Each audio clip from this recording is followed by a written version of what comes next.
Bienvenue au Centre Cohérence. Les centres Cohérence sont un espace que je développe avec pas mal de personnes sur la Belgique, la Suisse, le Maroc, même d'autres ateliers en France. Donc ce sont des ateliers de recherche et de régulation sur le plan énergétique.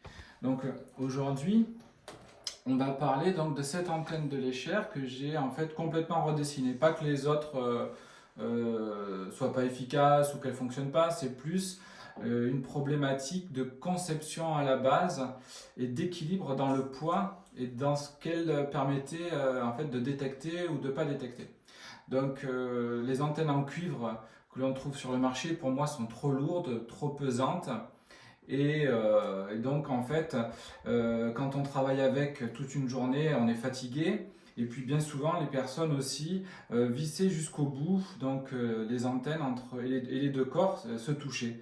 Donc les deux corps ne doivent pas se toucher. Le principe, c'est que l'antenne libre, vous êtes l'objet transitionnel de cette antenne, mais ça se passe plus dans une action subtile que dans une action de champ continu. Donc c'est pas un circuit continu, à un moment donné il y a une rupture, et cette rupture elle se fait au niveau du corps.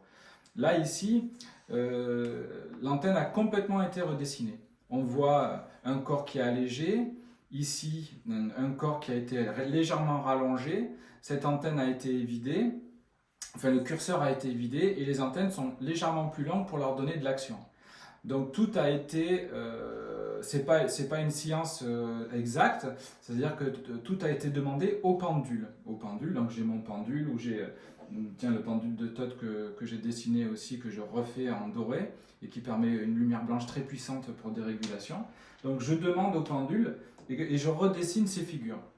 Donc cette antenne, pourquoi je fais une présentation aujourd'hui? C'est pour vous expliquer son mode de fonctionnement. Il n'est pas du tout comme le mode de fonctionnement des antennes en cuivre qui pour moi sont vraiment pas efficaces. Donc en fait les antennes en cuivre on les prend comme ça pour certains et on va jouer avec. Ici cette antenne est beaucoup plus sensible.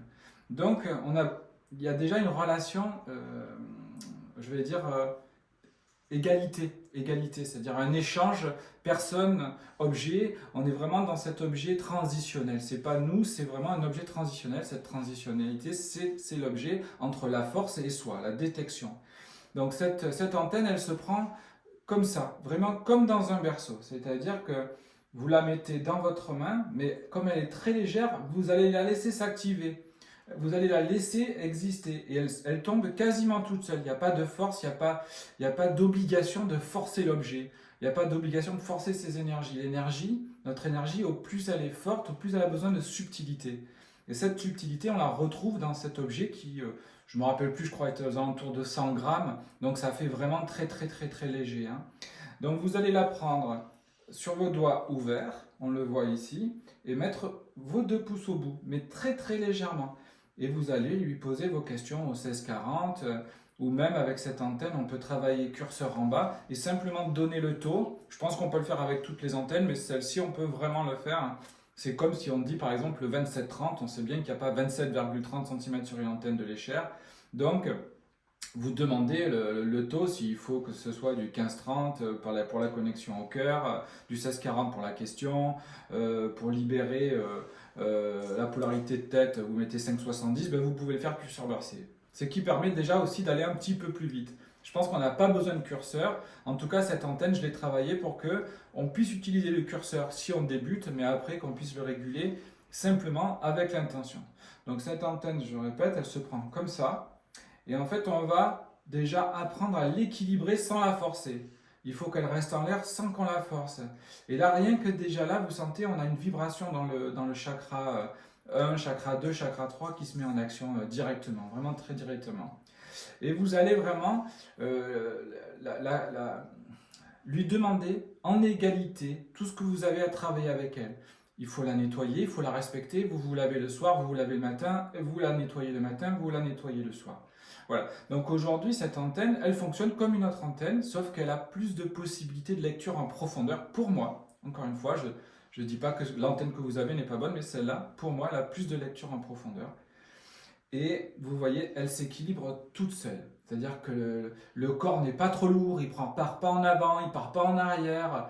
Elle est très très forte. Alors, Je dois avouer que en objet d'inspiration, il y a l'école de géobiologie à une époque qui faisait des antennes différentes mais un petit peu similaires dans la conception puisqu'on utilise des tiges de carbone qui sont très conductives et forcément très légères, donc on allège du cuivre. Soit dit en passant, le cuivre il faut l'extraire, donc je vous en laisse déduire ce que vous avez à déduire.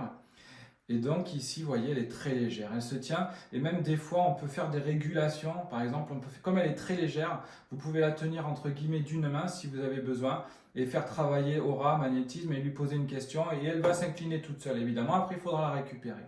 Cette antenne aussi, comme elle est légère, on peut l'utiliser comme un curseur pour trouver les nappes. Et ça aussi, c'est extrêmement efficace. Par exemple, hop, là-bas, j'ai une nappe d'eau, vous demandez la nappe d'eau au 5,0, ou une rivière souterraine au 5,0, plutôt, on va dire. Et après, vous pouvez chercher une cheminée cosmotellurique.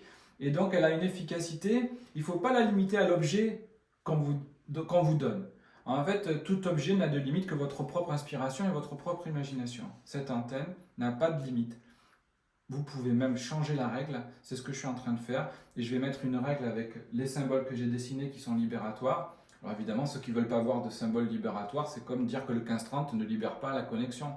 Donc, je vais faire toute une nouvelle antenne avec juste 7 symboles qui ont la même puissance et qui vont permettre de travailler que sur 7 curseurs.